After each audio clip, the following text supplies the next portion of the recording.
Madame, Monsieur, bonsoir. Merci de nous rejoindre à la une de l'actualité. L'Algérie prend acte de la dernière initiative politique en faveur d'un cessez-le-feu immédiat et d'une solution politique à la crise libyenne. Le communiqué du ministère des Affaires étrangères en début de journal.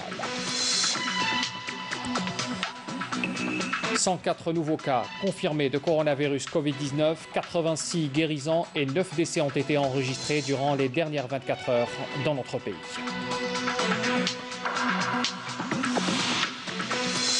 L'Algérie a entamé ce 7 juin la première étape d'une sortie progressive du confinement dû au Covid-19, avec notamment la reprise de certaines activités commerciales. Exemple ce soir à Alger et à Constantine. Les opérations de rapatriement de nos compatriotes bloqués à l'étranger se poursuivent. Hier, un avion en provenance du Caire en Égypte a atterri à l'aéroport Oued Boumediene, à son bord 315 passagers.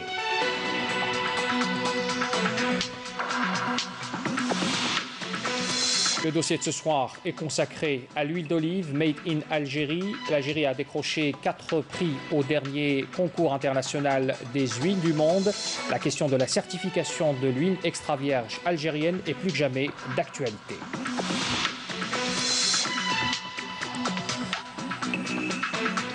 Bienvenue à tous. L'Algérie a donc pris acte de la dernière initiative politique en faveur d'un cessez-le-feu immédiat et d'une solution politique à la crise libyenne. C'est ce qu'indique ce dimanche un communiqué du ministère des Affaires étrangères. Le communiqué rappelle la position de l'Algérie qui se tient à équidistance des frères libyens, ainsi que les efforts consentis à différents niveaux pour parvenir à un règlement politique, à commencer par un cessez-le-feu et le retour des belligérants libyens à la table du dialogue pour aboutir à une solution politique inclusive, conformément à la légalité internationale et aux décisions du Conseil de sécurité onusien, et ce dans le respect de la volonté du peuple libyen frère.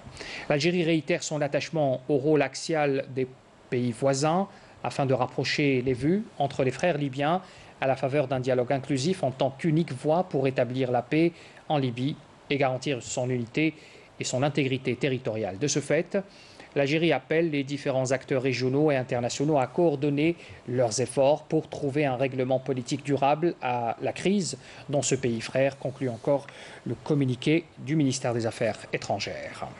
Justement, un nouveau rebondissement dans la crise libyenne au lendemain du lancement par les forces gouvernementales d'une opération pour reprendre la ville de Sirte.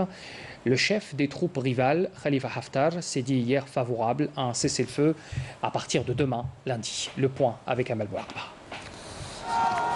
Chassé de son dernier fief dans l'ouest de la Libye par les forces du gouvernement libyen d'union nationale reconnu par l'ONU, le maréchal Khalifa Haftar a annoncé hier son soutien à un cessez-le-feu à partir de ce lundi dans le conflit l'opposant au GN.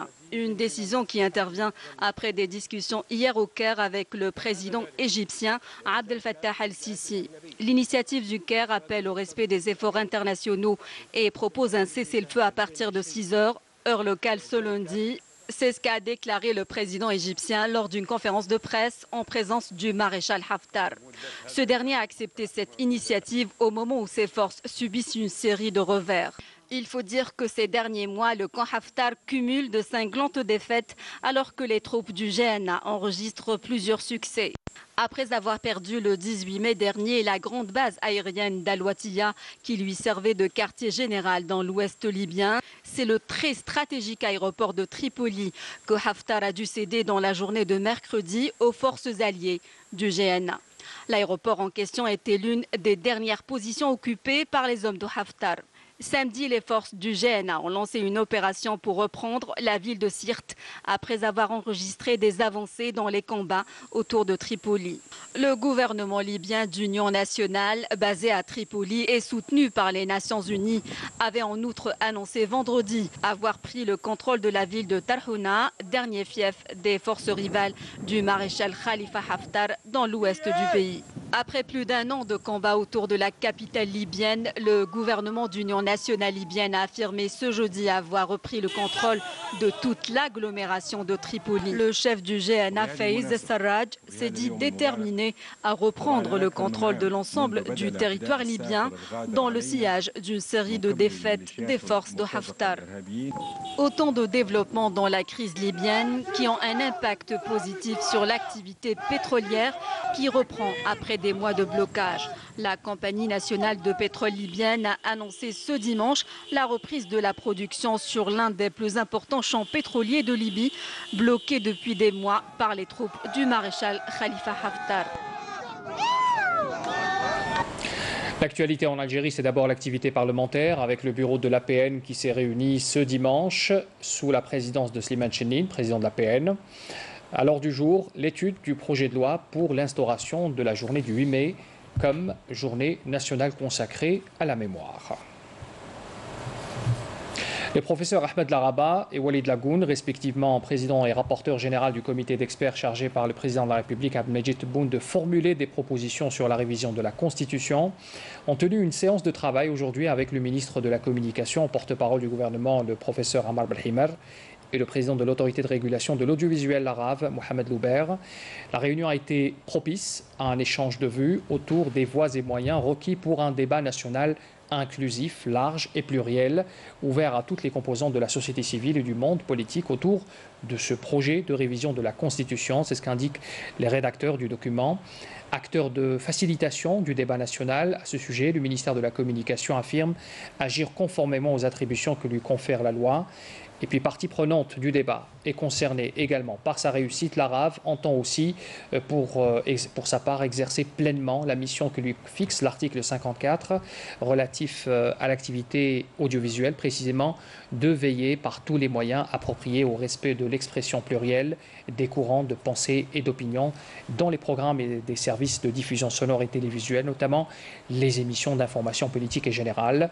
Pour ce qui concerne directement le comité d'experts, le comité veut rester au plus près de ce que la feuille de route du président de la République attend de lui, à savoir que l'amendement de la Constitution soit la pierre angulaire pour l'édification d'une nouvelle République afin de réaliser les revendications de notre peuple exprimées par le mouvement populaire. Le bilan du Covid-19 de ce dimanche, 104 nouveaux cas confirmés de coronavirus, 86 guérisons, 9 décès à déplorer malheureusement encore ce dimanche. Ce sont les derniers chiffres annoncés par le comité scientifique de suivi de l'évolution de la pandémie du coronavirus. Les détails avec le docteur Jamal Fourar, son porte-parole.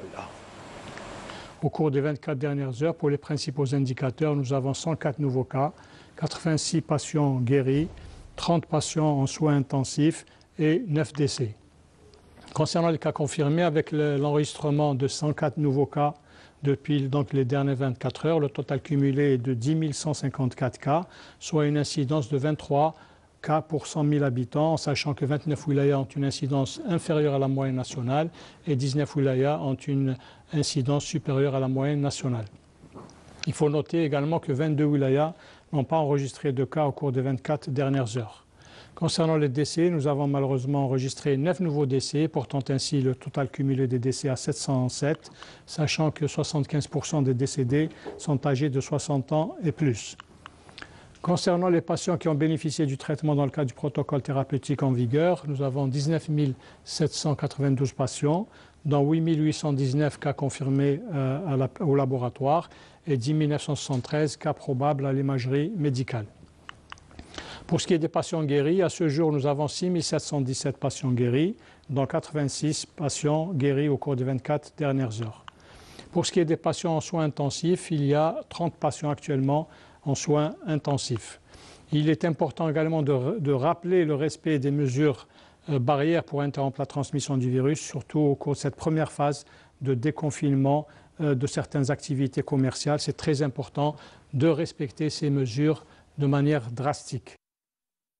Le déconfinement commercial, justement, on en parle. L'Algérie donc a entamé ce 7 juin la première étape de cette sortie progressive du confinement dû au Covid-19, avec notamment la reprise de certaines activités, il faut souligner, des activités commerciales. Exemple ce soir à Alger et à Constantine avec Amel Messaïd. Doucement mais sûrement, la vie reprend ses droits. À Alger, les commerces réouvrent et les citoyens semblent respecter les gestes et les mesures barrières. Pour l'heure, tout est normal. Pour ma part, je respecte les gestes barrières. Sinon, pour les citoyens, eh bien, la plupart respectent ces mesures. Vous avez dû constater en entrant dans le marché l'existence d'agents. Ils sont chargés de sensibiliser quant au port du masque. Et depuis le début de l'épidémie, nous désinfectons régulièrement le marché et en dehors du marché.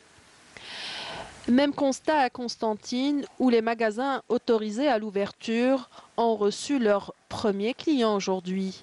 Le mot d'ordre est le même, respecter les gestes barrières. C'est clair qu'on est très content de réouvrir, car la fermeture a impacté notre vie sur le plan financier et je peux vous assurer que nous respectons toutes les mesures d'hygiène. Dans ma boutique, les clients entrent par 3 et ils doivent porter la bavette. Nous avons tout préparé avant d'ouvrir et nous mettons à la disposition des clients le gel hydroalcoolique. Pour l'heure, le constat est positif à travers les différentes wilayas du pays en attendant le déconfinement total qui ne se fera qu'avec l'aide de tous. Les opérations de rapatriement de nos compatriotes bloqués à l'étranger se poursuivent. Hier, un avion en provenance du Caire, en Égypte, a atterri à l'aéroport Ouad Boumediene. À son bord, 315 passagers. Mounana Walhamoudi. C'est le rapatriement tant espéré pour ces 315 passagers algériens bloqués en Égypte depuis 3 mois. L'avion de la compagnie Air Algérie a atterri à 19h25. Pour certains, ce retour au pays est vécu comme une véritable délivrance. Dieu merci, je suis enfin rentrée dans mon pays. C'est comme une nouvelle vie pour moi. On est passé par une période difficile. Heureusement que l'ambassade d'Algérie nous a soutenus pendant cette période. Que Dieu préserve notre pays. Je n'ai pas arrêté de prier Dieu pour me faciliter mon retour en Algérie et retrouver les miens. L'ambassade d'Algérie a fait le nécessaire pour notre rapatriement. Je ne réalise pas encore que je suis enfin en Algérie. Les ressortissants algériens ont été transférés vers les hôtels Salam et celui de la Corne d'Or à Tipaza, où ils seront astreints à une période de confinement obligatoire de 14 jours. Dans le cadre du programme de rapatriement des Algériens bloqués à l'étranger, plus de 300 ressortissants ont été rapatriés depuis l'aéroport du Caire. Les passagers ont été transférés vers 2 établissements hôteliers spécialement dédiés à leur accueil.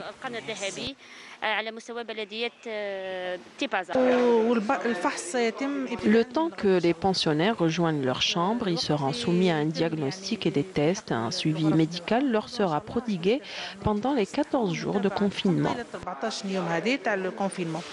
Les ambassades d'Algérie supervisent encore l'organisation des vols de rapatriement à travers les différents pays où des Algériens sont encore bloqués.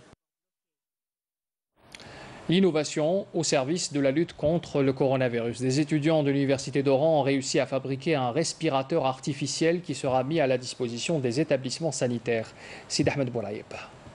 C'est sous la supervision de leurs enseignants et avec des moyens limités que 2 étudiants ont réussi à fabriquer un respirateur artificiel conçu pour les patients atteints de Covid-19 et autres maladies respiratoires. Depuis le début, notre projet a été réalisé avec de simples outils achetés sur le marché. On a trouvé des difficultés, mais on a persévéré. On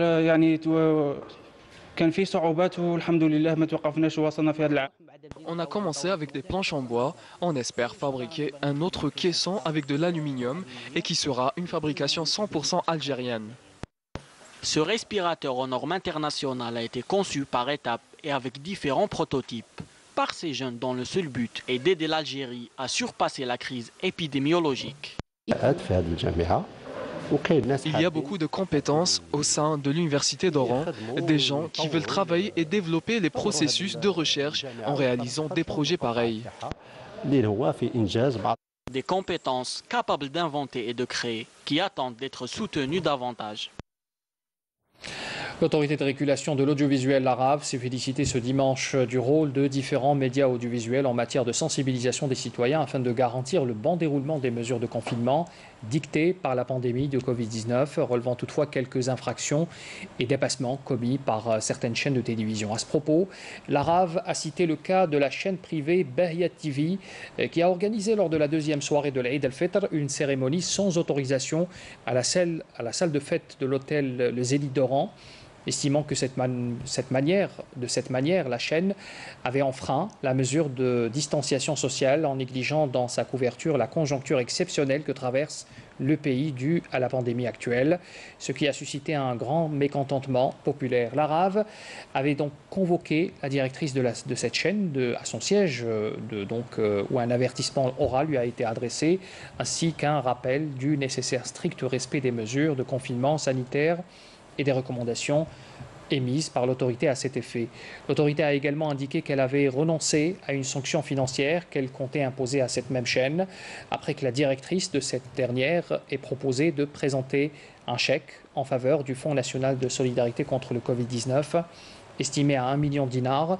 C'est un montant supérieur à la valeur de la sanction qu'aurait été imposée par la RAF.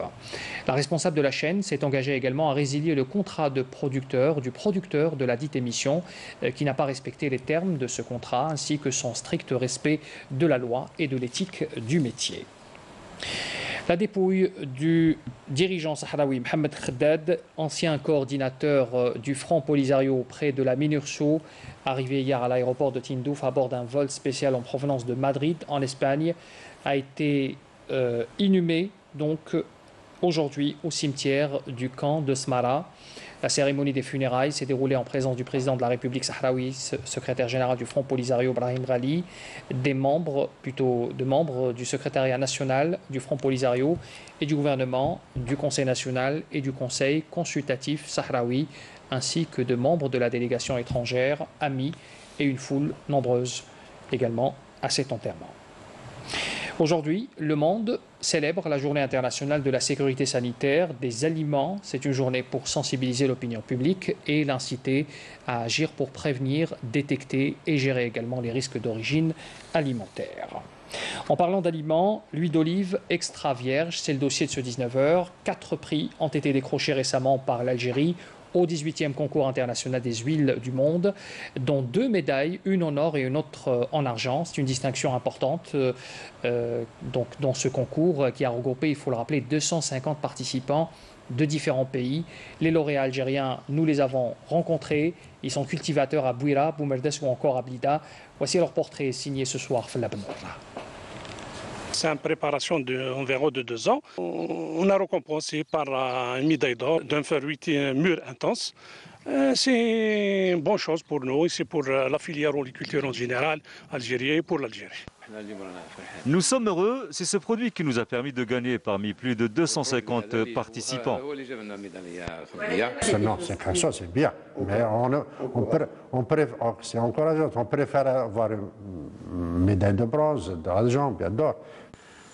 Nous avons été à leur rencontre, d'abord à Ahnif, dans la wilaya de Bouira, au pied de Djurdjura, Omar Ouagued, déterminé à aller de l'avant et fier de ses 6 hectares et 12 000 oliviers. À l'Arba'a, dans la wilaya confinée de Blida, Nasreddin Bellout a tenu à inaugurer devant nos caméras un nouvel espace, lui qui table sur la connaissance pour un produit compétitif. Et enfin, entre terre et mer, à Berlia, dans la wilaya de Boumerdes, Hamid Kieret nous accueille dans un univers où modernité rime avec qualité. 3 profils différents, mais tous attachés à la terre nourricière et à l'or vert. Le matériel, on les a achetés en 2014 dans le cadre d'un dispositif d'État algérien. Alors, on a coûté environ d'1 milliard de centimes. En 2012, on a investi dans une nouvelle machine qui nous a coûté plus de 180 000 € à l'époque. C'était en 2009, j'ai fait une étude techno-économique avec des experts. Et moi aussi, j'ai voyagé dans certains pays. C'est pour ça que à ce temps-là que j'ai commencé à connaître c'est quoi l'olive, c'est quoi l'huile d'olive. Et apprendre surtout à la consommer. Sous l'étiquette de vierge et extra vierge, l'huile d'olive s'impose aujourd'hui comme une nouvelle habitude alimentaire. Seulement, selon les professionnels, si on veut aller plus loin, la certification et la labellisation de ce précieux liquide en Algérie devrait être le maillon fort de la chaîne. La plupart des huiles qu'on a en Algérie, c'est des huiles naturelles, on ne peut pas dire biologiques parce qu'il faut la certification. Il y a tellement de choses à savoir sur l'huile d'olive, alors que beaucoup de gens ne savent pas ce qu'ils consomment. Pour participer à l'étranger, il vous faut une analyse scientifique d'analyse agréée par le COI, le Conseil international de l'agriculture qui se trouve en Espagne.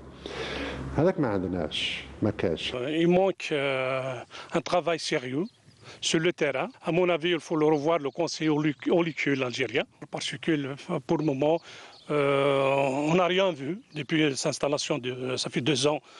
Cela dit, entre le contenant et le contenu, l'olive balance.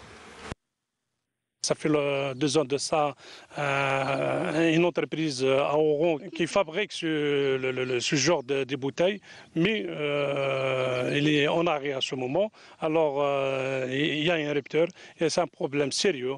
Avant, on l'importait de la Tunisie. Maintenant, les Tunisiens sont très saturés. Donc, on a un problème. Ils risquent d'importer d'ailleurs. On risque que le prix va augmenter. Le prix, la qualité et la quantité des éléments essentiels pour aller vers le marché international. La demande y est. Depuis l'annonce des résultats, les 4 producteurs algériens médaillés sont sollicités par des opérateurs américains, japonais et d'autres. Pour l'instant, le rêve est permis. Quand on sait que la wilaya de Bouira à elle seule pourrait produire plus de 2 millions de litres d'huile d'olive par an. Sachant qu'un baril d'huile d'olive coûte 10 fois plus cher qu'un baril de pétrole. Et nous reviendrons tout à l'heure sur le problème de certification concernant l'huile d'olive notamment. Avant cela, ces oléiculteurs que vous venez de voir avaient été primés et présélectionnés ici en Algérie lors d'un concours, du concours Apulé, dont la 3e édition devait se tenir à Alger lors du Salon international de l'olivier en mars dernier. L'événement a été reporté en raison de la crise du Covid-19. Mais au niveau de l'Institut national de recherche agronomique algérien, le travail s'est poursuivi pour élire la meilleure huile d'olive extra vierge Apulé 2020. Ce sont les fiches des candidats de l'Apulé 2020, un concours national de la meilleure huile d'olive vierge extra. Même si la 3e édition se déroule dans des conditions exceptionnelles, l'équipe de l'Institut de la recherche agronomique veille au respect du règlement établi par le Conseil oléicole international. Au fait, le lot, il est composé soit de 3 bouteilles de 750 ml avec un code qui lui appartient, ou bien 4 bouteilles de 500 ml. Pourquoi 4? Une, elle doit rester comme témoin. Celles de l'année dernière, elles sont toujours au niveau de notre chambre froide. S'il y a des mécontents, on peut leur refaire l'analyse. Il faut savoir que le taux d'acidité d'une huile vierge extra doit être inférieur ou égal à 0,8, mais pas que. D'autres paramètres sont déterminants pour avoir une huile de qualité. Il y a un itinéraire technique à respecter. Là, c'est-à-dire c'est la taille, c'est le travail de terrain. Après, c'est la récolte qui est la clé de voûte de l'obtention de l'huile de qualité. Une olive ne doit pas passer 3-4 mois devant une huilerie. C'est aberrant. Ce n'est pas comme les autres huiles végétales. Le soja, tournesol, on les raffine. C'est un jus de fruits. Donc on ne dit pas la transformation, on dit l'extraction. Donc plus l'olive elle est fraîche, elle garde ses attributs. Et c'est ça, lors du concours. L'acidité, l'indice de peroxyde, l'absorbance dans l'UV, c'est chimique. Après, il y a la 2e étape qui est la dégustation. Une étape assurée par un jury international composé de 8 personnes. En revanche, il va falloir attendre encore pour avoir un laboratoire sensoriel et un panel de dégustation permanent en Algérie. En attendant, l'INRA renforce le volet coopération internationale. Nous sommes sur un projet avec l'Union européenne, donc l'acronyme OliveNet. Et c'est un projet qui regroupe plus de 12 pays. Donc le coordinateur principal du projet, il est à l'université d'Athènes. Il y a donc dans le projet Dans le consortium, il y a la France, il y a l'Italie, il y a l'Espagne, il y a l'Allemagne. Ce qui est sûr, c'est que le concours appelé a permis d'établir une relation et d'assurer une continuité entre la recherche et les oléiculteurs algériens. Les résultats 2019 ont servi également de matière de recherche pour un étudiant en master de l'université Houari Boumediene Bebzouar. La certification, justement, c'est un problème sur lequel tente de se pencher donc l'INRA, l'Institut national de recherche agronomique d'Algérie, qui envisage d'ailleurs d'accréditer ces laboratoires, notamment pour la filière oléicole, pour se conformer aux normes internationales. Une réunion a eu lieu il y a quelques jours au siège de l'Algérac. L'organisme algérien d'accréditation, Fella Ben-Nour, était présente. C'est ce qu'on appelle mettre un pied à l'étrier. Très attendue, cette première réunion entre l'Institut national de la recherche agronomique et l'organisme algérien d'accréditation vient répondre à un besoin, voire une exigence. Les agriculteurs, les oléiculteurs notamment, nous sollicitent pour faire des analyses de leurs produits, mais avec l'accréditation, notamment l'accréditation, la 1725, donc les résultats auront plus de poids. On se prépare pour avoir donc un laboratoire accrédité, donc doté d'un espace d'analyse sensorielle, d'un espace de dégustation. L'INRA dispose de laboratoire, dispose d'une infrastructure. Moi, je serais ravi, Algérac, d'aller avec eux sur un bout de temps pour pouvoir accréditer ces laboratoires afin de pouvoir remettre des documents normatifs opposables sur cette filière qu'on appelle l'huile d'olive. Il peut être aussi un moyen qu'utilisera les pouvoirs publics pour contrôler tout ce que nous importons dans ce domaine-là, dans le produit. Valoriser ce produit ne peut se faire sans l'aspect normatif, validé par un laboratoire reconnu à l'échelle internationale. L'INRA pourrait donc certifier la qualité d'huile d'olive, mais pas seulement. Il va falloir que demain on dit, lorsqu'on dira Made in Algérie, ça dit qu'il a une fiche technique. Il est dans la chaîne internationale. Je pense que l'État doit maintenant légiférer, imposer la règle. Il faut qu'absolument que les règlements techniques soient adoptés. On oblige à tout le monde de se conformer aux exigences. Mais au-delà des pratiques, décrocher le précieux sésame permettrait à l'INRA non seulement d'être prestataire à l'échelle nationale et internationale, mais jouer aussi un rôle pivot pour répondre à la demande des pouvoirs publics. Il faut un laboratoire de référence qui représente l'Algérie, qui devient demain, selon les accords que nous avons signés avec l'Union européenne, il devient un organisme notifié. C'est-à-dire que c'est lui qui signe au nom de l'État algérien tous les documents de reconnaissance avec tous les pays qui font du commerce avec l'Algérie. Ça aussi, c'est un maillon faible, Tana. L'étude du dossier d'accréditation du laboratoire de l'Institut national de la recherche agronomique algérien prendrait environ 6 mois. S'il est validé, l'INRA deviendrait le premier laboratoire de certification d'huile d'olive en Algérie. Pour terminer ce journal, on vous propose cette virée au cœur des monts des Babor, un point de rencontre entre différentes wilayas, Béjaïa, Djidjel ou encore Sétif. Le site archéologique de Agmoum retrace l'histoire de cette région montagneuse. Rahim Abdelaziz nous l'a fait découvrir dans ce reportage.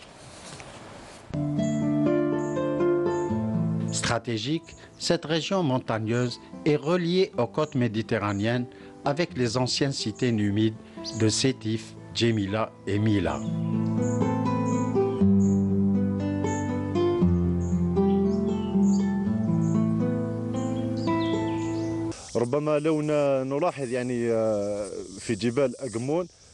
Au niveau des massifs d'Egmoun apparaissent les monts des Babor qui renferment aussi d'anciens vestiges. La civilisation bavare a existé comme le prouvent des pièces de monnaie découvertes sur ce site. Ces pièces sont datées du IIIe siècle de l'époque chrétienne. Ceci prouve que cette civilisation a bel et bien existé.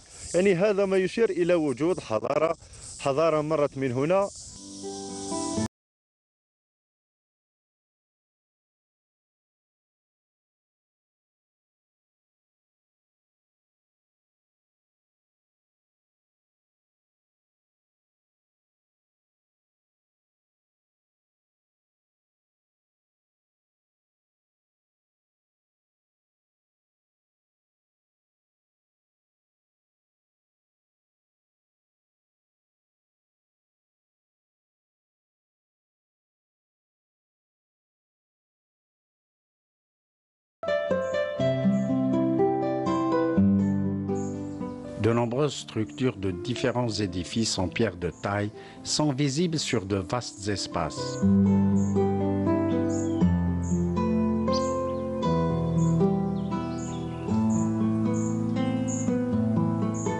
Le site d'Egmoun communique avec les côtes djigéliennes et bjaouis.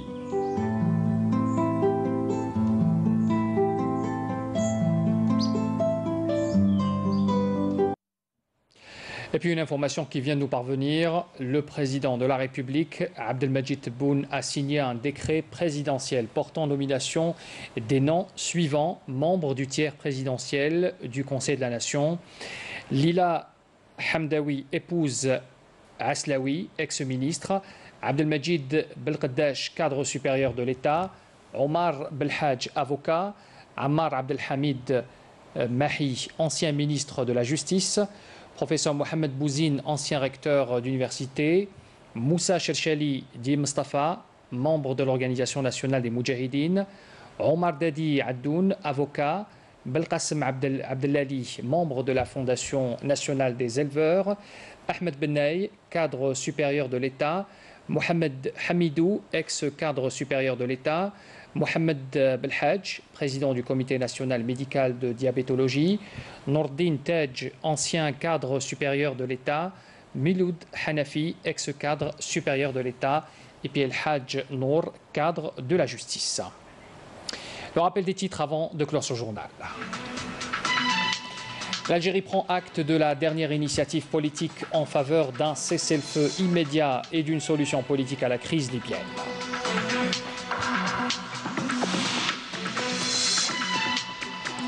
« 104 nouveaux cas confirmés de coronavirus, 86 guérisons et 9 décès ont été enregistrés durant les dernières 24 heures en Algérie.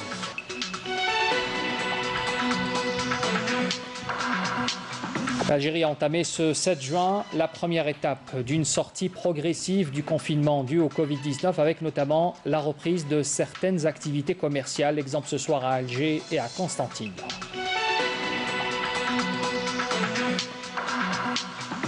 Les opérations de rapatriement de nos compatriotes bloqués à l'étranger se poursuivent. Hier, un avion en provenance du Caire a atterri à l'aéroport Rouari Boumedienne, à son bord 315 passagers.